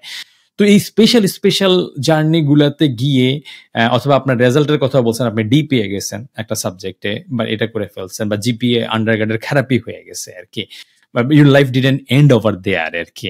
সো এইটা থেকে প্যারেন্টসরা বা বাচ্চারা কি নিতে পারে যে আচ্ছা আমি আমার পছন্দের জিনিস পাইলাম না, আপনি ডেফিনেটলি ডি এক্সপেক্ট করেন নাই কিন্তু হয়ে গেছে, বা অন্যান্য কিছু হয়ে গেছে, অনেক ক্ষেত্রে হয়ে যায়। সো মানে how do we deal with it, how do have this open mindset as a parent অথবা অ্যাজ এ স্টুডেন্ট কিড? একটা স্টুডেন্ট যখন একটা স্টুডেন্টের জার্নিটা আসলে অনেক লম্বা। আমরা যারা পড়াশোনা করি, একটা স্টুডেন্টের জার্নি তো শুরু হয় একেবারে বয়স 5 থেকে ফর এক্সাম্পল একেবারে 25-26 পর্যন্ত। সো এখানে দেখেন 20 বছর একটা বিগ জার্নি। তো একটা স্টুডেন্ট যখন এই জার্নিটার মধ্য দিয়ে যায়, বা আমি যদি মানুষ হিসাবে বলি, তখন আসলে কয়েকটা বিষয় হ্যাঁ মানে তাকে আসলে গড়ে তোলে। একটা হলো পরিবার, একটা হলো ইনস্টিটিউট বা অর্গানাইজেশন, তার পিয়ার বা ফ্রেন্ড সার্কেল যেটাকে বলেন আপনি, এবং সে নিজে। এখানে প্রত্যেকটা বিষয়েরই এলিমেন্টারি আসলে আলাদা আলাদা কন্ট্রিবিউশন আছে। সো সেই জায়গায় ডেফিনেটলি আপনার পরিবারের একটা গুড কন্ট্রিবিউশন থাকে, ইনস্টিটিউটের একটা গুড কন্ট্রিবিউশন থাকে, আপনার আশেপাশে যারা থাকে আপনার বন্ধু বান্ধব তাদের একটা কন্ট্রিবিউশন থাকে। সো এটা একটা কালেকটিভ, এটাও আসলে অনেকটা সামষ্টিক একটা যে আপনার মানে এফোর্ট আমি বলবো, যে একজন মানুষ যে বেড়ে ওঠে বা বড় হয় বা আমরা বলি যে অনেক এগিয়ে যায়, এটা আসলে তার শুধু একার অবদান না। যেমন আইনস্টাইনকে আমরা যেভাবে পিকচার করেছি বা আমরা করে থাকি, আইনস্টাইন সত্যিকার অর্থে কিন্তু ইউনিভার্সিটি জীবন পর্যন্ত ওই রকম না আমরা তাকে যেভাবে আসলে দেখি। এবং চাকরিতে প্রচুর স্ট্রাগল করছে, কিন্তু প্রথম চাকরি সে কিন্তু সাধারণ মানুষের মতোই বা সাধারণ স্টুডেন্টের মতোই সেও কিন্তু আপনার ক্লাস ফাঁকি দিয়েছে, হ্যাঁ, এবং এটা কিন্তু সত্যি। তারপরে সে তার বন্ধুদেরকে দিয়ে অনৈতিক ভাবে অ্যাটেন্ডেন্সও দিয়েছে, এটাও আমি কয়েকটা আর্টিকেলে পড়েছি। তারপরে সে আপনার ক্লাসে অমনোযোগী ছিল, এটা তার মানে আপনার জিওমেট্রি যে প্রফেসর সে নিজেও আপনি বলেছে, এবং ভাবতো যে তাকে দিয়ে আসলে ওইরকম কিছু হবে না, এবং সে অবাক হয়েছে যখন রিলেটিভিটি থিওরি সে দিয়েছে, ওই শিক্ষকও নাকি অবাক হয়েছে। তো এখন আসলে কি একজন মানুষের বড় হওয়ার পেছনে অনেকগুলো ফ্যাক্টর থাকে, তার পরিবারের একটা কন্ট্রিবিউশন থাকে, তার নিজের, ইনস্টিটিউটের, তার বন্ধু বান্ধবের। প্যারেন্টসদের ক্ষেত্রে যে জিনিসটা করতে হয়, যে প্যারেন্টসদেরকে ভূমিকাটা নিতে হয় সবচেয়ে মনে করেন যে ফ্লেক্সিবল একটা যে আমার সন্তান, সে শুধু আমার সন্তান হিসাবে না, সে একজন মানুষ হিসাবে সবচেয়ে বেশি আপনার নির্ভর করে আমাদের উপর, পরিবারের উপর। আমরা যদি এই জায়গাটাতে ফ্লেক্সিবল না হই তাহলে সে এখানে স্পেস পায় না, আর সে যদি এই জায়গাটাতে স্পেস না পায় মানুষ হিসেবে প্রত্যেকটা মানুষের যে বেদনা আছে, ব্যর্থতার যে একটা যন্ত্রণা আছে, এটাকে যদি সে আপনার মনে করেন যে হ্যাঁ একটা স্পেসের মধ্যে, ফ্লেক্সিবিলিটির মধ্যে না নিয়ে যেতে পারে, তখন ডেফিনেটলি তার ভিতরে যে প্রতিভা থাকে সে সেটাকে দেখাইতে পারে না। এটা কিন্তু আরো ডেঞ্জারাস, কারণ এটা কিন্তু আস্তে আস্তে বাড়বে, কারণ সে কিন্তু এটাকে অ্যাডজাস্ট করতে পারতেছে না। এক্স্যাক্টলি, আমি এটা এই জন্য বললাম যে আগে তো আসলে জীবনটাকে আপনার নারিশ করা চাই না, জীবনটাকে পরিচর্যা করা চাই। হ্যাঁ, একটা মানুষের সবচেয়ে বড় সম্পদটা কি? জীবন, তার নিজের জীবন, জীবনে আনন্দ। হ্যাঁ, মনে করেন যে আপনার জীবনে পরীক্ষার রেজাল্ট, এগুলোর চেয়ে কিন্তু আসলে জীবনটাকে যদি আপনি দেখেন, এত বড় একটা জীবন, এগুলো অনেক ইম্পর্টেন্ট। হ্যাঁ, আপনার জীবনে একটা পরীক্ষায় আপনি খারাপ করেছেন, তার চেয়ে অনেক কঠিন সময় দেখবেন যে আপনি হয়তো পাড়ি দিতে হবে আপনার ব্যক্তিগত জীবনে, হ্যাঁ, আপনার সোশ্যাল লাইফে, আপনার প্রফেশনাল লাইফে দেখবেন যে এর চেয়ে অনেক বড় চ্যালেঞ্জ আসবে। হ্যাঁ, সো এখন এগুলো কিন্তু ছোট ছোট স্ট্রাগল, যেটা আসলে ওই সময় থেকে আপনাকে আস্তে আস্তে করে শিখতে হয়, বড় হতে হয় এবং বুঝতে হয় যে আপনি কিভাবে আসলে জিনিসটাকে হ্যান্ডেল করবেন, কিভাবে এই জিনিসটাকে আপনি টেক কেয়ার করবেন। কারণ মানুষের জীবনে সমস্যা আসবে, এটা হলো খুবই ফান্ডামেন্টাল একটা বিষয়, খুবই ফান্ডামেন্টাল বিষয়। এবং এই জায়গাটাতে পরিবার এবং শিক্ষক বা ইনস্টিটিউটের অনেক বড় একটা ভূমিকা থাকতে হয়। যার কারণে আমরা যেটা করি, যেমন আমি যেটা অ্যাটলিস্ট বাইরে দেখেছি, যে বাচ্চারা কি রেজাল্ট করলো এটা নিয়ে প্যারেন্টসরা যে কনসার্ন হয় না তা না, কিন্তু এটা নিয়ে ওদের সাথে মানে ইভেন অতিরিক্ত কথা বলা, এটাও এক ধরনের ওরা মানে অপছন্দ করে বা ওরা মনে করে যে এটা আসলে উচিত না। তো বাচ্চাদেরকে শাসনের কথা আমি বলছি না যে শাসন করা ঠিক না বা উচিত না, এটা আসলে অনেকটা কালচার বেসড আসলে বিষয়টা, হ্যাঁ, রিলেটিভ একটা বিষয়। কিন্তু কিছু মিম আছে আর কি স্যার, একটু ইন্টারাপ্ট করলাম আর কি। কিছু মিম আমরা দেখতে পাই যে হচ্ছে দেশি বাচ্চা যদি হচ্ছে বিদেশি সাদা বাচ্চা যদি হচ্ছে 80% পায়, ইউ ডিড এ গ্রেট, তারপর হচ্ছে গিয়ে যাও এটা নিয়ে এনজয় করো, আমরা মিম দেখি। আর যদি সাদা বাচ্চারা আর কি তার প্যারেন্টসরা এভাবে অ্যাকসেপ্ট করে, আর দেশি বাচ্চারা যদি হচ্ছে 99% পায়, বাপ মা হয়তো মানে মিম করার জন্য ওরা করছে যে স্যান্ডেল নিয়ে বা এটা নিয়ে এসে দৌড়ানো দেয়, 99% কেন বলে এত খারাপ করবে কেন আর কি। মানে যতটা মিম, কিন্তু বাস্তবতা কিছুটা কিন্তু আছে। এটা যে বাস্তবতাটা নাই, মানে আমাদের ব্রাউন প্যারেন্ট যাদেরকে বলি কালচারের মধ্যে আমাদের মধ্যে কিছুটা আছে। সো এইটাকে আমরা আসলে মানে এটার একটা ইম্প্যাক্টটা আপনি কিভাবে দেখেন আর কি, বা এটাকে আমরা প্যারেন্টস যারা আছে তারা বা কিভাবে জিনিসটাকে ডিল করবে? আমি ডেফিনেটলি মনে করি যে প্যারেন্টসদের একটা স্পেস দেওয়া উচিত বাচ্চাদেরকে, কারণ এটা তাদের প্যারেন্টসদের এটা মনে বোঝা উচিত যে জীবনটা আসলে অনেক বড়, এবং একটা জীবন আসলে শুধু একটা পরীক্ষা বা একটা রেজাল্টের উপর ট্রুলি ডিপেন্ড করে না। এটা এরকম অসংখ্য উদাহরণ আছে। একটা মানুষের যদি সত্যিকার অর্থে আপনার জেগে ওঠার স্বপ্ন থাকে, তার যদি আগ্রহ থাকে, ইচ্ছা থাকে, তাহলে সে জেগে উঠবে। আর এটার জন্য তাকে যেমন স্পেস দেওয়া উচিত, সময় দেওয়া উচিত, ডেফিনেটলি পরিবারেরও টলারেট করা উচিত, ইনস্টিটিউটেরও। আবারও বলছি, এটা আসলে একজন মানুষের একার আসলে এফোর্ট না। আপনি বেড়ে উঠবেন এটা আসলে অনেকগুলো বিষয়ের উপর। হ্যাঁ, একেবারে একটা গাছের মতোই, একটা গাছ এমনি আসলে অনেক বড় হয়ে যায় না এবং প্রচুর ফল দেয় না, এটার পেছনে ডেফিনেটলি অনেকের এফোর্ট থাকে। সূর্যের আলো লাগে, পানি লাগে, মাটি ভালো হইতে হয়। না পান ফর এক্সাম্পল, আপনার বেড়ে ওঠার প্রবাবিলিটি কমে যায়। আপনি যদি ভালো পরিবার না পান, আপনার প্রবাবিলিটি আপনার কমে যায়। আপনাকে এই জিনিসগুলো ডেফিনেটলি কাউন্ট করতে হবে। আপনি যদি এগুলো কাউন্ট না করে শুধু একটা মানুষকে শুধু দোষ দিয়ে যান যে হ্যাঁ তুই এটা করতে পারলি না, তুই এটা করতে পারলি না, তুমি হয় না, তুমি ব্যর্থ, তুমি ফেইলিউর, তুমি পারলে না, তোমার জন্য মুখ দেখাতে পারি না, এটা ডেফিনেটলি আপনার আসলে অনুচিত। শুধু অনুচিত না, এটাও এক ধরনের অন্যায়। এবং তার পসিবিলিটিটাকে ডিস্ট্রয় করে ফেলে। কারণ হচ্ছে একটা মানুষ একটা জায়গায়, ধরেন একজন ক্রিকেটার একটা খেলায় কিন্তু ডাক মারতেই পারে, বা 3 দিন 4 দিন কিন্তু সে ডাক মারতেই পারে, বা একটা কি মানে ও হচ্ছে ঠিক মতো করে পারফর্ম করে উঠতে পারতেছে না, তাকে কিন্তু আরো কিন্তু সুযোগ আসে, সে হয়তো আরো কিছু ম্যাচ খেলে অথবা সে নিজের লিগে খেলে, অন্য জায়গায় খেলে কিন্তু আসে। কিন্তু ফ্যামিলিগত ক্ষেত্রে আমরা যখন দেখি যে একটা শট মিস হয়ে গেছে, তার মানে he become a liability, he or she become a liability. কি পার্সোনাল লেভেলে আপনার কিভাবে ডিল করা উচিত যখন ইউনিভার্সিটিতে যাই? ধরেন একটা বিষয় হচ্ছে, ধরেন আমরা একাডেমিক পড়াশোনা, এটাকে আমরা অনেকটা মুখস্থ বিদ্যার মতো করে আমরা দেখি আর কি। আমি এই জায়গাটাতে আসতেছিলাম যে এটা হলো একটা সার্টেন এজ পর্যন্ত প্যারেন্টসদের, যেমন মনে করেন যে 16 বছর, 18 বছর, অর ইভেন 20 বছর পর্যন্ত প্যারেন্টসদের এবং শিক্ষকদের একটা ভূমিকা, যে তাকে স্পেস দেওয়া, তাকে আসলে বুঝানো, তাকে গ্রো হওয়ার একটা চান্স দেওয়া, সুযোগ দেওয়া। নেক্সট আসে আসলে পার্সোনাল বিষয়টা। যেমন আমাদের দেশের বেশিরভাগ স্টুডেন্টদেরকে আমি বলবো যে তাদের একটা জিনিস স্বীকার করতে হবে বা মেনে নিতে হবে যে এই হোল ওয়ার্ল্ডটা আসলে একটা আনফেয়ার ওয়ার্ল্ড।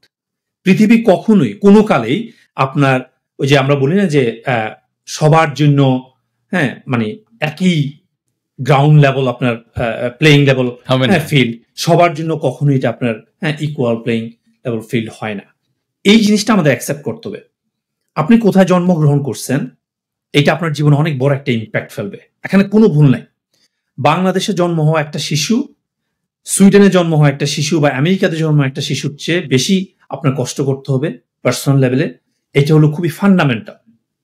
হ্যাঁ, সো এই আনফেয়ারের জায়গাটা কেন আমি বললাম, যেমন আমি যখন বিশ্ববিদ্যালয়ে পড়ি ফর এক্সাম্পল, সো আমার বিশ্ববিদ্যালয়ে আমি পড়াশোনা করতে গিয়ে যেই ধরনের সুযোগ সুবিধা পেয়েছি তার চেয়ে অনেক গুণ বেশি সুযোগ সুবিধা পায় আমেরিকার একটা স্টুডেন্ট।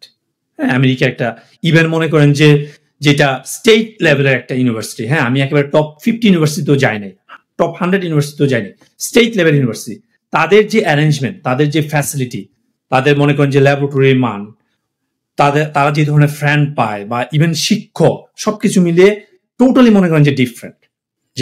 আমাদের বিশ্ববিদ্যালয় ছাত্র রাজনীতির জন্য বন্ধ। আমার শিক্ষা জীবন থেকে চলে গেছে 3-4 বছর, এগুলো কেউ কখনো সরি বলে নাই। এটা আমেরিকাতে হবে না, কখনো হবে না।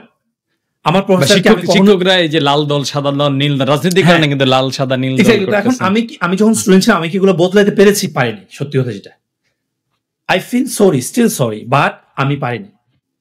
তারপর মনে করেন যে ইংলিশ আমার মাদার টাং না। এখন আমি ইংলিশ 12 বছর বা আমরা সবাই 12-14 বছর পড়ি, তারপর আমাদের ইংলিশ উইকনেস কেন? এটা হলো আসলে ওই ধরনের আমরা ভালো এডুকেশনটা পাই না, হ্যাঁ, যার কারণে আমাদের ইংলিশ দুর্বল থাকে। এটা আসলে শুধু আমাদের দোষ না, এটা আমাদের এডুকেশনটা আমাদেরকে কিভাবে ডেলিভারি দিচ্ছে। আমার বাচ্চাকে তো আমি ইংরেজি শিখাই নাই কখনো, আমি তো উল্টা ভাষায় বাংলা বলি। তো আমি চিন্তা করলাম যে একটা বাচ্চা আসলে ভাষা শেখার যে জায়গাটা, এটা কিভাবে গ্রো করে। আমরা কি করি, স্কুলে আমাদের ইংরেজি শেখাটা শুরু হয় গ্রামার দিয়ে। How come? আমরা যে বাংলা শিখেছি, আমাদেরকে কখনো বাংলা ব্যাকরণ শিখিয়েছে? চিন্তা করে দেখেন তো। আমরা টেন্স, প্রিপজিশন এগুলো মুখস্থ করতে আমাদের ইংরেজি শিক্ষাটা শুরু হয় টেন্স কত প্রকার? 12 প্রকার। টেন্স 12 প্রকার। হোয়াই? আসলে তো ভাষাটা শুরু হবে আপনার কমিউনিকেটিভ ল্যাঙ্গুয়েজ দিয়ে। ভুল গ্রামার হোক কোনো সমস্যা নেই। আমেরিকানরা ভুল গ্রামারে ইংরেজি বলে না, আমরা যেরকম ভুল, আমরা যেমন ভুল বাংলা। আমি যখন বলতে চাই, আমি নিজে তো ইংলিশে অনেক গ্রামার। না, আপনি আমেরিকানকে উদাহরণ দেন, আমার ভুল হবে। আমি কেন বলতেছি যে মাদার টাং যাদের, তারাও তো আপনার ভুল ব্যাকরণ বলে। কারণ আমাদের দেশে যারা বাংলা বলতে পারে, সবাই কি বাংলা লিখতে পারে?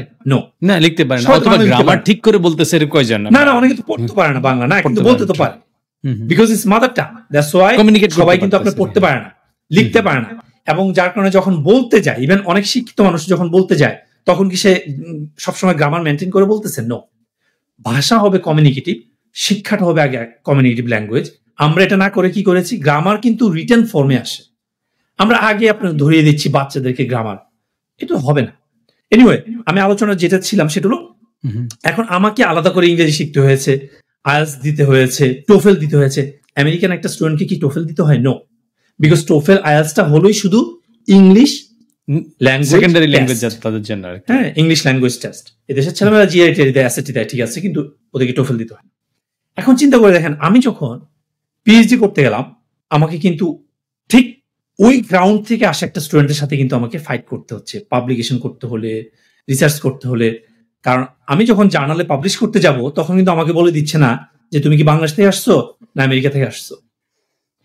আমি যখন আমেরিকাতে চাকরি করতে গেলাম, ইন্টারভিউ দিতে যাচ্ছি, হ্যাঁ, তখন কিন্তু আমার সাথে আমার কলিগ ছিল হার্ভার্ড ইউনিভার্সিটি থেকে পিএইচডি করা, হ্যাঁ, তারপরে ক্যালটেক থেকে পিএইচডি করা। তো এখন দেখেন, আমরা যখন কম্পিট করতে যাচ্ছি, আমার যে শৈশব, কৈশোর বা বিশ্ববিদ্যালয় জীবন, সে কি দেখেছে? কখনো দেখে নাই। বা আপনার চ্যালেঞ্জটা কিরকম ছিল বা তার জন্য কত ইজি ছিল, ইভেন অনেক সময় ওরা রিয়েলাইজ করতে পারে না। কিন্তু আমাদের দুজনের পথটা কিন্তু আপনার সম্পূর্ণ আলাদা, কিন্তু একটা জায়গায় এসে কিন্তু এটা মিশে গেছে। এই যে জায়গাটা যে মিশে যায়, তখন আমরা হয়তো এক হয়ে যাই, কিন্তু আমাদের পথটা কিন্তু ডিফারেন্ট, চ্যালেঞ্জগুলো ডিফারেন্ট। এই জায়গাটাতে আমাদের স্টুডেন্টদের জন্য আমার পরামর্শ হলো, আমাদেরকে মেনে নিতে হবে যে পৃথিবীটা আনফেয়ার এবং সেখানে আমাদের প্রত্যেকের যুদ্ধটা আলাদা এবং এখানে সবচেয়ে বড় সৈনিকটা হলো সে যে আসলে এই যুদ্ধটা চালিয়ে যায়। নট নেসেসারিলি আপনি একটা পরীক্ষায় মাস্টার্সে ফার্স্ট ক্লাস ফার্স্ট হয়ে গেছেন, দ্যাট ডাজন্ট মিন যে ইউ ওয়ার ইজ ডান। অথবা অপোজিটও না যে আপনি যদি একটা খারাপ করে ফেলছেন সেটাও কিন্তু মিন করে না যে এটা শেষ। It is a continuous war, the life. ওই যে আমি আমার সফল মন্ত্র বইটাতে এভাবে ঠিক লিখেছি যে সফলতার কোনো চূড়া নাই আসলে। যেমন রবীন্দ্রনাথ যখন নোবেল প্রাইজ পেয়ে গেছেন, তিনি কিন্তু তারপর দিন বলে নাই যে দেখো আমি কবিতা লেখা বন্ধ, শেষ, কারণ আর কিছু পাওয়ার নাই, শেষ। আমি ঠিক এভাবে লিখেছি যে রবীন্দ্রনাথ নোবেল পাওয়ার পর যদি বলতো যে আমি কবিতা লিখবো না, উপন্যাস লিখবো না, গল্প লিখবো না, that would have been enough. রবীন্দ্রনাথকে সারা জীবন সবাই এমনিতেই মনে রাখতো, কিন্তু তিনি সেটা করে নাই, কারণ আসলে তিনি তো নোবেল প্রাইজ পাওয়ার জন্য এটা করে নাই। তার যে নেশাটা, তার যে আনন্দটা, তার যে জগৎটা, উনি ওই জগতে বসবাস করেছেন এবং এটা মৃত্যুর আগ দিন পর্যন্ত ওইটাই তাকে আপনি তাড়িয়ে বেরিয়েছে। সেম একজন সায়েন্টিস্টের কথা বলেন, একজন বিজনেসম্যানের কথা বলেন, একজন বাসিওয়ালার কথা বলেন। আমরা রাস্তা অনেক সময় দেখি না, অনেক মানুষ বাসি যায়, নট নেসেসারিলি আসলে সে শুধু আপনার টাকার জন্য এটা করে, এটা একটা প্যাশনও তার। আমাদের মায়েদের কথাই চিন্তা করেন, আপনি কি মনে করেন না যে আমাদের মার আসলে অন্য কাজ করতে পারতো? আমি দেখুন কিন্তু একটা সময় না তারা সংসারটাকে এমন ভাবে ভালোবাসে, তার বাচ্চাদেরকে, হাজবেন্ডকে, দেখবেন যে সে ওই জায়গাটা থেকে ওইটাকেই সে একটা জগৎ বা আনন্দ মনে করে, যে সে যে সেবাটা দিয়ে যাচ্ছে আমাদের জন্য সারাটা জীবন। হ্যাঁ, এটা একটা হিউজ স্যাক্রিফাইস, এটা একটা আনন্দতা। এখন আমাদের ছেলেমেয়েদেরকেও এই জিনিসটা বুঝতে হবে যে পৃথিবীটা আনফেয়ার। এখানে আমরা আমাদের সিস্টেম চাইলে আসলে সবসময় পরিবর্তন করতে পারি না। ডেফিনেটলি আমরা বলতে হবে, হয়তো একসময় হবে, কিন্তু আমি যেখানে বড় হচ্ছি সেই জায়গাটাতে আমাকে কন্টিনিউয়াস চালিয়ে যেতে হবে। সফলতার কোনো আসলে চূড়ান্ত শিখর নাই, যে একটা মানুষ বলতে পারবে না যে আমি সফলতার সর্বোচ্চ শিখরে উঠে গেছি। এখানে কোনো মাপকাঠি নাই যে কে কত উপরে উঠতে পেরেছে। হ্যাঁ, এটা হলো একটা কন্টিনিউয়াস এফোর্ট। এটা হলো সবসময় আপনি আপনার কাজটা চালিয়ে যাওয়া, আনন্দ নিয়ে কাজ করে যাওয়া। নট নেসেসারিলি আপনি সবসময় এটাকে টাকা দিয়ে মাপতে পারবেন, রেজাল্ট দিয়ে মাপতে পারবেন। আপনি কতটুকু আনন্দ পাচ্ছেন, আপনি কতটুকু হ্যাপি জীবন নিয়ে কাজ করে যাচ্ছেন, that's the most important part. এখানে আমি আমার জন্য কত বন্ধু বান্ধব দেখিনি যে যারা আসলে আপনার আমার ফ্রেন্ডই তো যারা 5 ট্যালেন্ট পুলে বৃত্তি পেয়েছে, 8 ট্যালেন্ট পুলে বৃত্তি পেয়েছে। I feel bad for them sometime, যে মানে তাদের এখন আমি খুঁজেও পাই না, দে লস্ট সামহাওয়্যার অনেস্টলি। এবং আপনাদেরও দেখেন জীবনে এরকম আছে যে বন্ধু বান্ধবকে হয়তো আপনি ভেবেছেন যে কিছু করতে পারবে না, দেখেন যে তারা অনেক সাকসেসফুল। হ্যাঁ, আবার অপোজিটটাও আছে যে অনেক কিছু খুব ভালো ছিল, খুব ভালো স্টুডেন্ট, খুব ভালো ছিল, কিন্তু সামহাও মেস আপ করে ফেলছে। আপনি একটা জিনিস আমাকে বলেন যে বেসিক মানি তো আমাদের দরকার আছে, সেটা নিয়ে কোনো সমস্যা নাই, এটা আমাদের সবারই লাগবে, মানে চলাফেরার জন্য, মানে ইয়ে করার জন্য আর কি। কিন্তু টাকা আমাদের কিছু কিছু সমাজে আমরা দেখি বা আমাদের নিজেদের মধ্যে দেখি যে আর্লি স্টেজে টাকার একটা নিড আছে। আমরা যারা মিডল ক্লাস বিলং করি, আমরা সবসময় টাকার একটা শর্টেজ দেখেই বড় হই আর কি। এটার ভালো খারাপ দুইটা সাইডই আছে। আমরা রেগুলার জিনিসটা তো চালাইতে পারি, ইমার্জেন্সি কিছু আসলে আমরা স্ট্রাগল করি, চরমভাবে স্ট্রাগল করি, বা পেইনফুল সিচুয়েশন দিয়ে আমরা যাই। পেইনফুল এক্সপিরিয়েন্স মোরলেস আমাদের সবারই আছে। কিন্তু টাকার একটা আকর্ষণ আমাদের অনেকের মধ্যে কাজ করে, যেই কারণে আমরা বিভিন্ন সময় এজ এ সোসাইটি হিসেবে আমরা কালেকটিভলি ট্র্যাপে পড়ি। এটা একটা প্রবলেম হয়, পার্সোনালিও ট্র্যাপে পড়ি। সেক্ষেত্রে আমরা প্যাশন এবং মানির মধ্যে হচ্ছে ডিফারেন্সটা রাখতে পারি না। এতে দেখা যায় যে আমরা আরো বেশি ফ্রাস্ট্রেটেড হই। সো সেক্ষেত্রে টাকার গুরুত্ব আছে, টাকার গুরুত্ব যে একদম না, টাকা ছাড়া আমরা চলতে পারবো না। সো আমরা কিভাবে আমাদের ধরেন মোরালিটি অ্যান্ড হচ্ছে প্যাশন, এই জায়গার মধ্যে ব্যারিয়ারটা রাখবো যে পার্সন হিসাবে। কারণ একটা যখন আমরা গ্রোন আপ হয়ে যাই, যখন আমরা নিজেরা একটা ফ্যামিলির হাল ধরি, একটা জায়গায় আসি, অনেক ফ্লাশি জিনিস দেখি, অনেক কিছু করে। সবাই যে খারাপ সেটা বলা যাবে না, কেউ কেউ ডেফিনেটলি ভালোভাবেই করে, কেউ কেউ আবার একটু 2 নাম্বারই করেও করে আর কি। যে পার্সন হিসাবে ভালো থাকাটা, মোরালিটিটা, এবং মোরালিটি রেখে যে বড়লোক হওয়া যাবে না বিষয়টা এরকম না, মোরালিটি ঠিক রেখেও কিন্তু বড়লোক হওয়া পসিবল। অনেক অনেক বড়লোক আসলে মোরাল আছে। মোরালিটি ঠিক রেখে কেউ যদি টাকার জন্য ড্রাইভ দেয়, নাথিং রং অ্যাবাউট ইট, কিন্তু মোরালিটির ব্যারিয়ারটা অনেক সময় থিন হয়ে যায় বা আমরা এটাকে ক্রস করে ফেলি। সো হাউ একজন পার্সনের বা যারা ইয়াং অ্যাডাল্ট আছে তারা কিভাবে আসলে এই জিনিসটাকে নার্চার করবে যে okay yes I can do a lot of things even I can earn a lot of money but without crossing the morality or without harming other. We can serve other and make money, no problem with it. But harm somebody or be harmed by somebody by that their trap আর কি। So এরকম অনেক example আমরা প্রত্যেক বছরে দুই চারটা দেখতেই থাকি, মানে দেশে হইতেই থাকে আর কি। এবং মানুষ বারবার এই মিস্টেক গুলো করে, অথবা কেউ করে আবার কেউ ফাঁদে পড়ে আর কি। So how do you keep a moral framework in your life so that you can enjoy the life and also be well off আর কি? আচ্ছা, সো কোয়েশ্চেনটা খুবই চমৎকার এবং এটা আমি মনে করি যে বিশেষ করে আমাদের যারা ইয়াং আছে তাদের জন্য, যে দেখা যায় যে সোসাইটিতে এখন প্রায় একটা বড় অংশ, বিশেষ করে যাদের বয়স 16 থেকে 18 বা আমি যদি আরেকটু কমিয়ে বলি 14 থেকে 18, এই সময়ের তরুণদের মধ্যে এখন একটা ট্রেন্ড বেরিয়েছে যে ওরা অনেক বেশি লাইক অর্থকে ফোকাস দিয়ে, টাকাকে ফোকাস দিয়ে তাদের যে একটা সম্ভাবনাময় জীবন আছে, তাদের একটা বড় জীবন যে হয়তো পড়ে আছে, এটাকে এক্সপ্লোর না করে তারা অনেকটা, আমি বলবো যে একেবারে ক্ষুদ্র একটা বিষয়ের দিকে ফোকাসটাকে অনেক বাড়িয়ে দিচ্ছে। আমি বলছি না যে টাকার ইম্পর্টেন্ট নাই, যেটা আপনিও বলেছেন টাকার গুরুত্ব আছে, অবশ্যই গুরুত্ব আছে, কিন্তু একটা মানুষের কিন্তু দেখবেন যে, যেমন মনে করেন যে আমরা সাধারণত এসএসসি পরীক্ষা দিই কত বছর বয়সে? এভারেজে 16 বছর বয়সে, ফর এক্সাম্পল 15-16 14 হচ্ছে মিনিমাম মনে হয়, এলাউড মেবি 17 হচ্ছে কমন আর কি। HSC good. সো এখন কেউ যদি মনে করেন 50 বছর বয়সে যে এসএসসি পরীক্ষা দেয়, সেটা কিন্তু নিউজ হবে। হ্যাঁ, কারণ হলো কি, এটা দেখাবে যে তার সাহস বা তার ধৈর্য।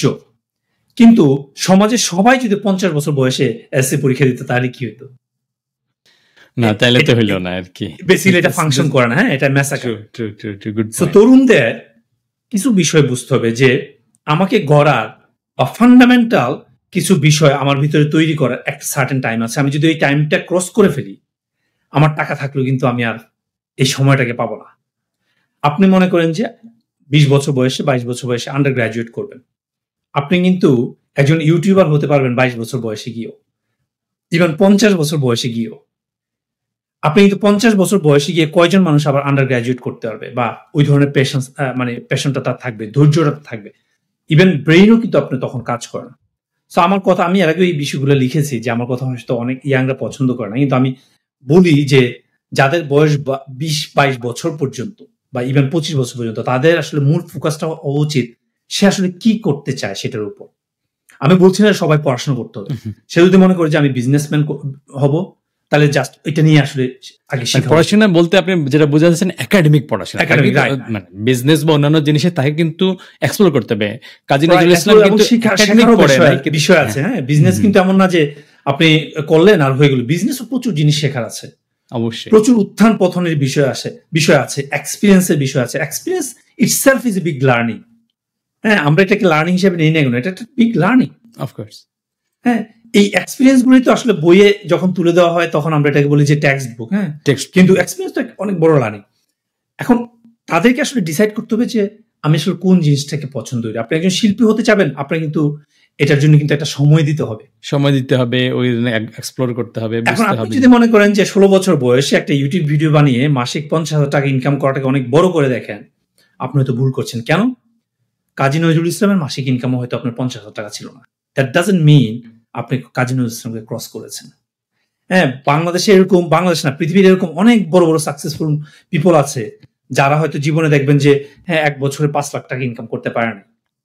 আর আপনি যদি 1 বছর 10 লক্ষ টাকা ইনকাম করে মনে করেন যে আপনি জীবনে অনেক বড় সফল হয়েছেন, আপনি হয়তো জানেন না তার পর দিন আপনার জীবনে একটা বড় ধরনের একটা বিগ আপনার কি যেন বলে মানে এই জায়গাটাতে আপনি আরেকটু আরেকটু টাচ করতে চাইছিল। কিছু কিছু বিষয় আমাদেরকে বুঝতে হবে যে ওই যে সাস্টেনেবল বিষয়টা, যে কোন জিনিসটা আসলে টেকসই হয়। যেমন সোশ্যাল মিডিয়ার কেরিয়ার, আমি এটাকে ছোট করে দেখছি না, আমি এটাকে বলছি না যেটা কেরিয়ার হইতে পারে না, অবশ্যই হইতে পারে, বাট আমি বুঝাতে চাচ্ছি যে প্রত্যেকটা কেরিয়ারই আমাদেরকে ফোকাস করতে হবে যে এটা সাস্টেন করে কিনা। হ্যাঁ, যদি সাস্টেন না করে তাহলে আবার সমস্যা আছে। যেমন আমি নিজের চোখে দেখেছি বহু ছেলে মেয়ে 1 বছর ভিডিও বানিয়েছে, তারপরে কোনো একটা কারণে তার পুরো কেরিয়ার শেষ, বিকজ সে হয়তো একটা জাস্ট রং একটা কথা বলছে, তার পুরো লাইফকে আপনার ম্যাচ করে দিচ্ছে সবাই।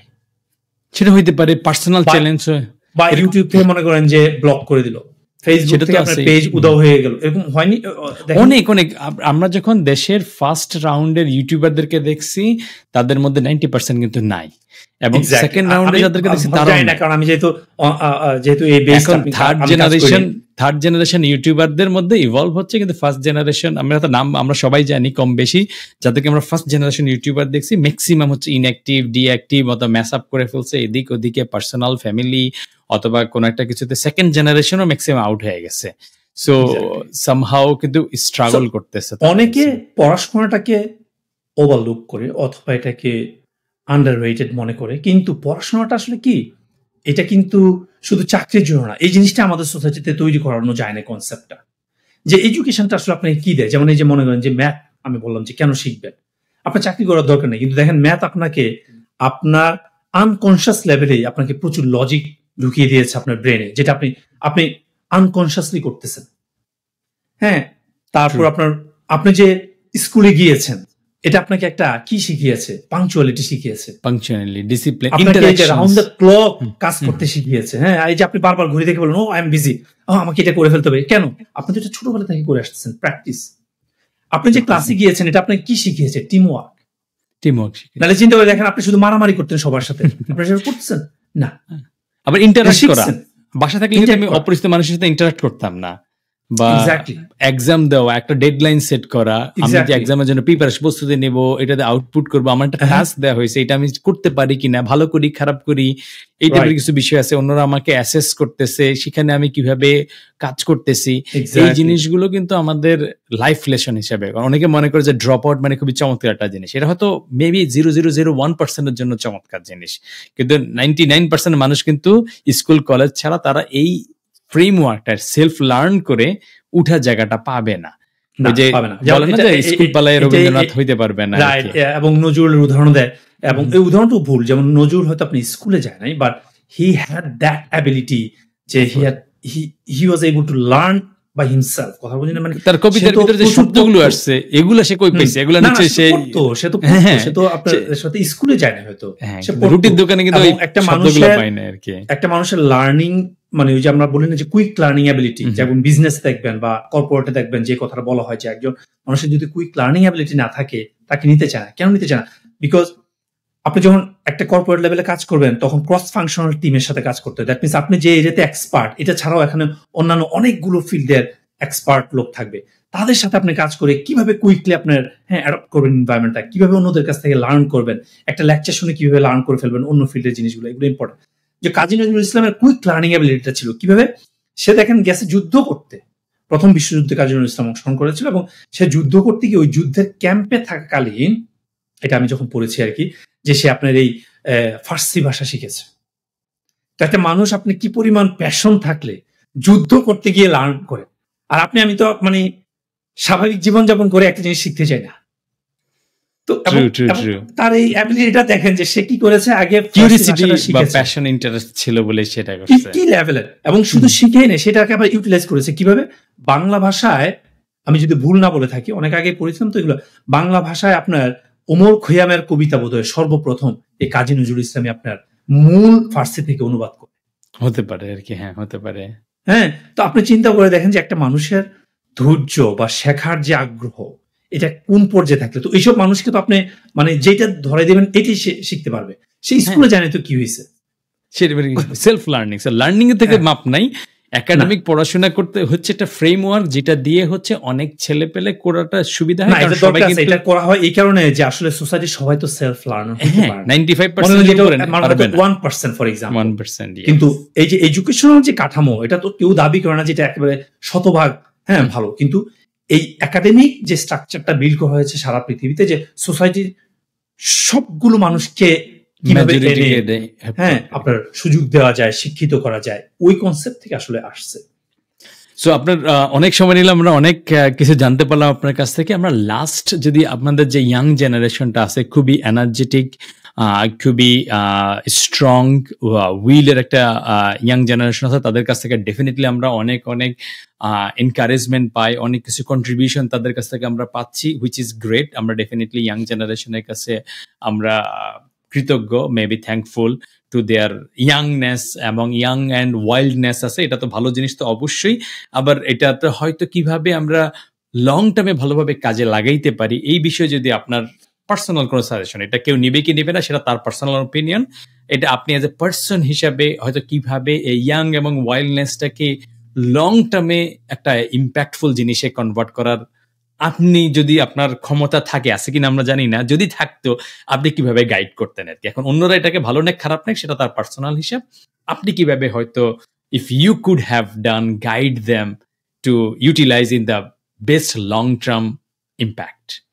আমি সবসময় আসলে ওপেননেস জিনিসটাতে বিশ্বাস করি, বা আমি হয়তো লার্ন করেছি এটা যখন বিশেষ করে বাইরে পড়াশোনা করতে আসি, যে অনেক বড় বড় মানুষ দেখেছি, তো তখন ওইটা আমি আসলে ওদের কাছ থেকে লার্ন করেছি যে আপনি মানুষ হিসেবে যত ওপেন হতে পারবেন তত দেখবেন যে আপনি নিতে পারবেন, আর আপনি যত নিতে পারবেন আপনি তত আসলে নিজেকে ডিফারেন্ট ওয়েতে সাজাতে পারবেন। হ্যাঁ, যেমন আপনার ঘরের জানালা খুললে আপনি ভালো বাতাস পাবেন। হ্যাঁ, আপনার মনের জানালা যদি খুলতে পারেন, আমাদের দেশের তরুণদের মধ্যে যেটা হয়, এটা আসলে শুধু ওদের দোষ না, এটা তো পুরো সোসাইটির স্ট্রাকচারও একটা ফ্যাক্ট। যে আমি দেখেছি আমাদের দেশের বেশিরভাগ ছেলে মেয়েদের মনের যে দুয়ারটা, কপাটটা, এটা খুব ক্লোজ, এটাকে ওরা খুলতে চায় না। সবকিছুতেই কেমন যেন, এটা রাজনৈতিক বিশ্বাস বলেন, ধর্মীয় জায়গা থেকে বলেন, ফিলোসফিক্যাল জায়গা, আইডিওলজির জায়গা থেকে বলেন, খুবই আপনার রিজিড থাকে, একটু ফ্লেক্সিবল হতে চায় না। হ্যাঁ, যে একটা মানুষকে দেখবেন যে ওই যে আমাদের বাংলা ভাষায় তো একটা সুন্দর প্রবাদ ছিল যে কাঁচায় না নোয়ালে বাস, পাকলে করে ঠাস ঠাস।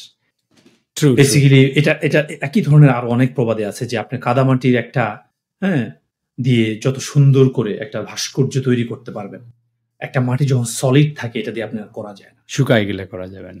এই যে ফ্লেক্সিবিলিটিটা, এটা একটা সমাজের তরুণদের সবচেয়ে বেশি ইম্পর্টেন্ট, কারণ তারা ওই সময়টাতে প্রচুর জিনিস গ্রহণ করে। কি গ্রহণ করে? সেটা নলেজ বলেন, এক্সপিরিয়েন্স বলেন, স্পিড বলেন, ইন্সপিরেশন বলেন। এই জায়গাটাতে আমাদের সমাজের তরুণদেরকে আমি দেখেছি একটু ডিফারেন্ট অন্য জায়গা থেকে। সেটা এডুকেশন ইনস্টিটিউটের কারণে হয়, সোসাইটির কারণে হয়, নানা কারণে হয়। আমরা ধর্মীয় ব্যাপারে হোক, রাজনৈতিক ব্যাপারে হোক, ফিলোসফিক্যাল জায়গা হোক, ইভেন সামাজিক আচার নীতির কারণে হোক, রীতিনীতির কারণে হোক, আমরা খুবই রিজিড থাকি। এই জায়গাটাতে আমি বলবো যে আমাদের ছেলেমেয়েদেরকে একটু আরেকটু ফ্লেক্সিবল হইতে, ওপেন হইতে। পৃথিবীটা আসলে কি, দিন শেষে আমরা যতই জাতীয়তাবাদ বলি, ঠিক আছে, অবশ্যই আপনি নিজের পরিবারের জন্য কাজ করাই তো পৃথিবীর জন্য কাজ করা। আপনি যদি ওইভাবে চিন্তা করেন, আপনার নিজের জন্য কাজ করাই কিন্তু আপনি পৃথিবীর জন্য কাজ করা। তো সেই জায়গায় ডেফিনেটলি আমাদের দেশপ্রেম, সোসাইটি সবই থাকবে, কিন্তু আলটিমেটলি যদি আপনি বড় আকারে চিন্তা করেন, এই পৃথিবীটাতেই কিন্তু আজকের দিন পর্যন্ত আমরা জানতে পেরেছি যে এখানে মানুষ বসবাস করে, আর কোথাও এখন পর্যন্ত আমাদের জানা নাই। সো আমরা যেখানেই জানি না কেন, ঘুরে ফিরে এই নীল গ্রহতেই কিন্তু আমাদেরকে থাকতে হবে।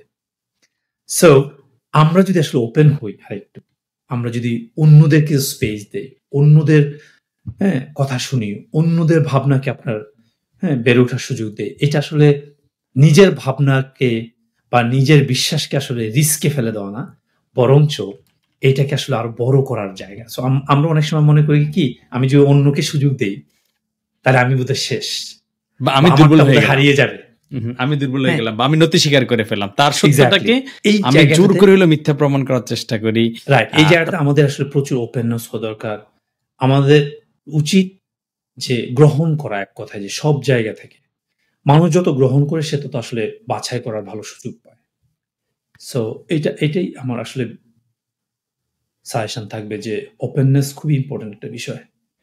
থ্যাংক ইউ রফুল স্যার, আমাদের সাথে একটা লম্বা সময় আড্ডা দেওয়ার জন্য। আমরা অনেক কিছু জানতে পারছি, কিভাবে সায়েন্স এবং ম্যাথ সম্পর্কে আমরা কিছু শিখবো, কেমিস্ট্রির মতো কঠিন সাবজেক্টকে আমরা কিভাবে লজিক দিয়ে একটু ফিল করার চেষ্টা করব, এবং আমাদের পার্সোনাল লাইফেরও বা ফ্যামিলি ইন্টারাক্ট করার বিষয়গুলোতে আমরা অনেকগুলো জিনিস চলে আসছে। সো আপনার এত দীর্ঘ সময় আমাদের সাথে স্পেন্ড করার জন্য অসংখ্য ধন্যবাদ। আপনার অ্যাক্টিভিটিস গুলো আরো কন্টিনিউ করে যাবেন, চমৎকার চমৎকার সায়েন্সকে আগ্রহী করে তোলার মতো ভিডিও আমরা আরো পাবো, আরো অনেক শিখতে পারবো। আপনারা যতটুকু জানেন অতটুকু যদি ছড়াই দিতে পারেন, আরো 10 জন বাচ্চারা যদি একটু আগ্রহী হয়, 5 জন যদি হয়, একজনও যদি হয়, সেটাও একটা পাওনা।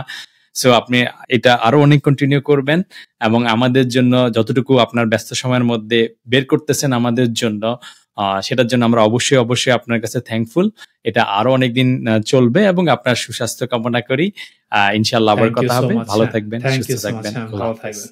Thank you.